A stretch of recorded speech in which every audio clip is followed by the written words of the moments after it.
Grupo Jangada é referência no estado. Juntos somos o Grupo Jangada. As informações atualizadas do campo. Momento Rural.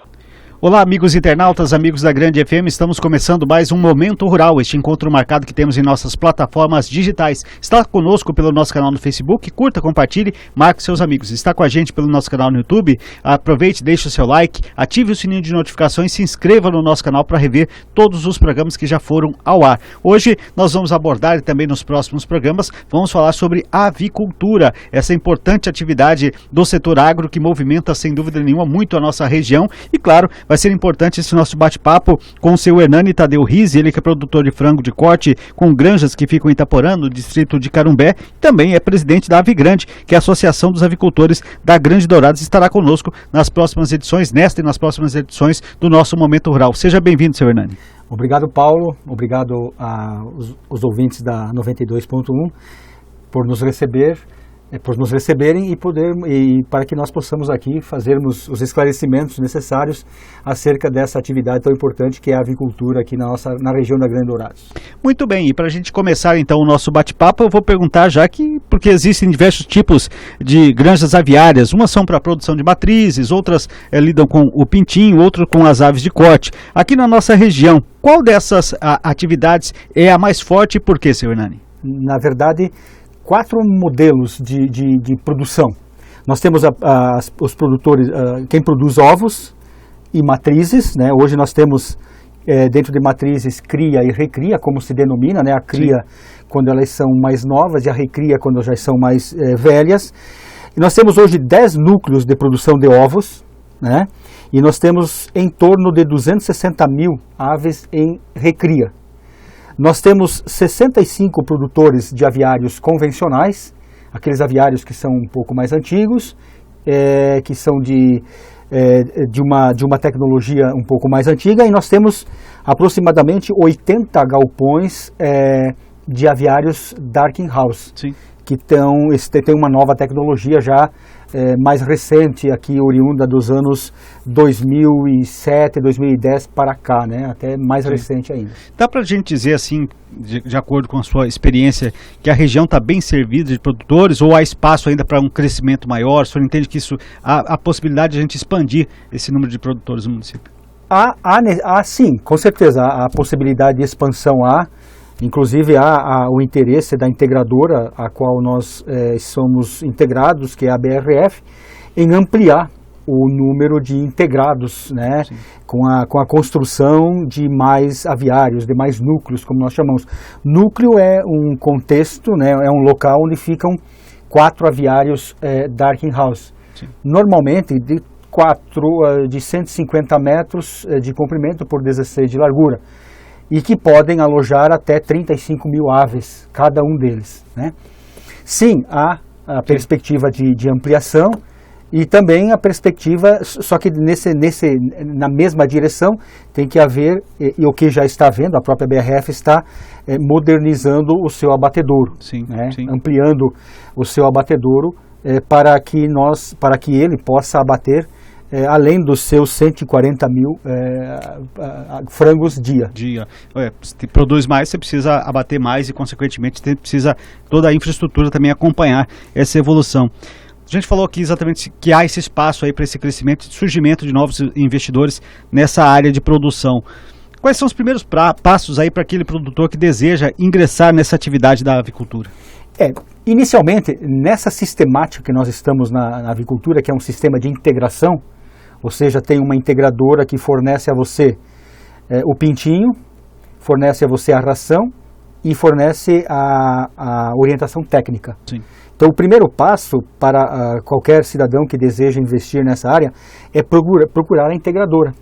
Ver se tem a necessidade ou se a integradora está aceitando que se faça o investimento, que se faça os aviários, os núcleos.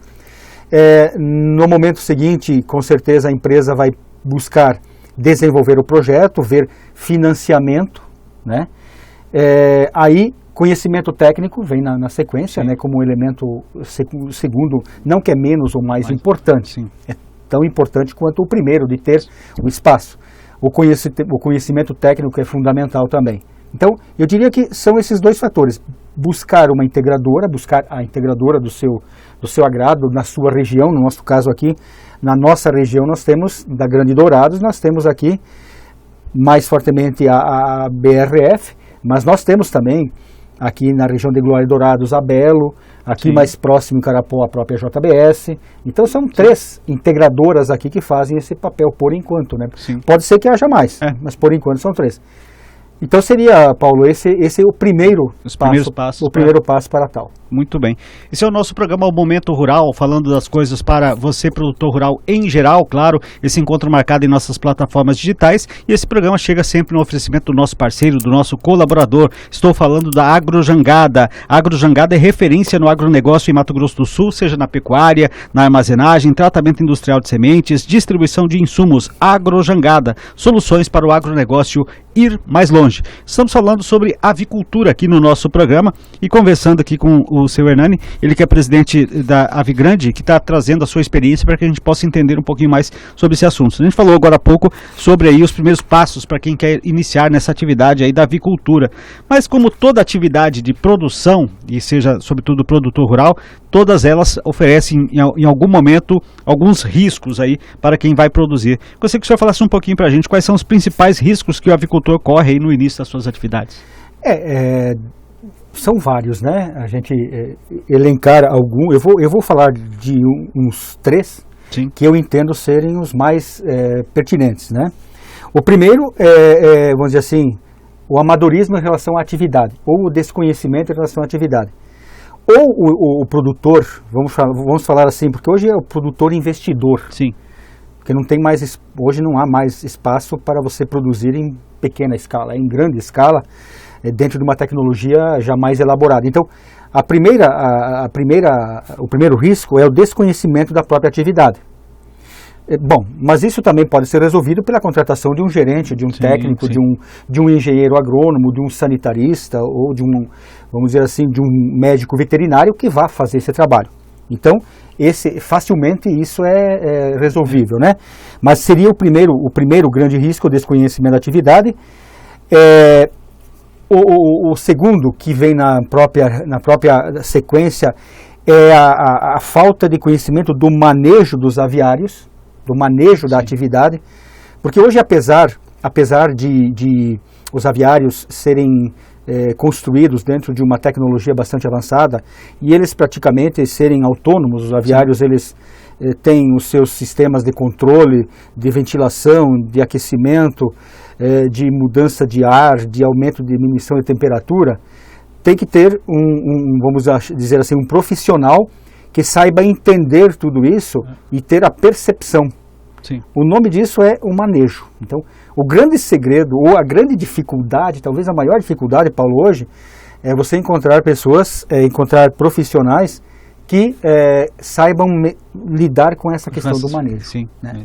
E uma terceira e última dificuldade que eu considero também, ela não é menos nem mais importante, é a falta de infraestrutura. Hoje nós temos uma dificuldade muito grande na região de estradas, estradas vicinais, assim, eu diria cascalhadas. As estradas existem, mas elas em período de chuva, elas se apresentam para a grande parte dos nossos produtores como um grande dificultador no escoamento da produção. Considerando que quando você vai fazer o apanha das aves, o frigorífico tem horário para receber os caminhões gradativamente. Então, você começa o apanha, as aves vão chegando no frigorífico, vão sendo abatidas, e lá no campo tem que ter um processo de retroalimentação. Sim. Então, se parar isso, vai prejudicar o processo todo. É a tal história, o tempo custa dinheiro, né? Exatamente. Então, estradas hoje para nós, a dificuldade de infraestrutura se apresenta hoje como um dificultador. Com toda certeza, imagino como deva ser. Falando aqui da nossa região, nós puxando para o estado de Mato Grosso do Sul e, claro, sobretudo, a nossa região da Grande Dourados. Falando do fator climático, que eu acho que é também bastante interessante, apesar de o senhor já ter colocado aí que hoje as granjas são equipadas para deixar o clima ali no meio ambiente, mas o estado de Mato Grosso do Sul, o clima favorece também essa atividade? Sim, Paulo, favorece muito. Mas apesar dos aviários serem climatizados, né, todos planejados, assim, ou seja, é um computador que você põe as informações lá no controlador e ele faz todo o trabalho. Apesar de que quando há uma variação de temperatura, você tem que fazer a alteração no processo lá, entende? Então, sim, eu diria para você que hoje o Mato Grosso do Sul, ele se apresenta como uma das regiões bem próspera na produção de aves, né? Não é a maior do Brasil, obviamente, tem todo um histórico de processo. Hoje o maior produtor de aves do Brasil é o Paraná, né? Mas o Mato Grosso já está bastante, o Mato Grosso do Sul, desculpa, já está bastante, está produzindo, já está se apresentando como em perspectiva nacional já, com um bom percentual, né? E está tendo um bom retorno econômico e financeiro em termos de impostos. Sim, e tem um fator também, Paulo, que é o fator de grãos, que é um outro fator muito importante, além do clima. Nós tivemos agora esse último inverno, para você ter uma ideia, o inverno que passou assim, tivemos com o frio que houve aí, né, totalmente atípico, ele pegou e penalizou bastante a produção avícola, né? E nós estamos sentindo hoje isso, nós como produtores, nós sentimos isso na nossa conversão alimentar, entendeu? O frio excessivo, assim como o calor excessivo, também prejudicam. Para o calor, você tem o sistema de ventilação, de nebulização. Para o frio, você tem o aquecimento. Entretanto, sempre tem uma variável aí no meio que prejudicam mais ou menos. Mas, em suma, o Mato Grosso do Sul, o nosso clima, né, a pergunta aqui, é muito bom, é bem favorável. Vamos dizer assim, temos muito mais pontos positivos do que negativos. Até porque os negativos são sazonais. Às vezes o inverno desse ano é uma excepcionalidade, né? Por exemplo. Exatamente. Muito bem, nosso papo está muito bom, mas estamos chegando ao final da edição de hoje do nosso programa Momento Rural. Vamos continuar com o seu Hernani, ele estará conosco na próxima edição, no nosso próximo programa, para dar continuidade a esse assunto, para falar sobre avicultura. E claro, com toda certeza, contamos com a sua audiência. Queremos agradecer mais uma vez o seu Hernani Tadeu Rizzi, ele que é produtor de frango de corte, com granjas em Itaporã, ali no distrito de Carumbé, também é presidente da Avigrande, Associação dos Avicultores da Grande Dourado, estará conosco no nosso próximo programa. Deixamos um grande abraço a você e até lá.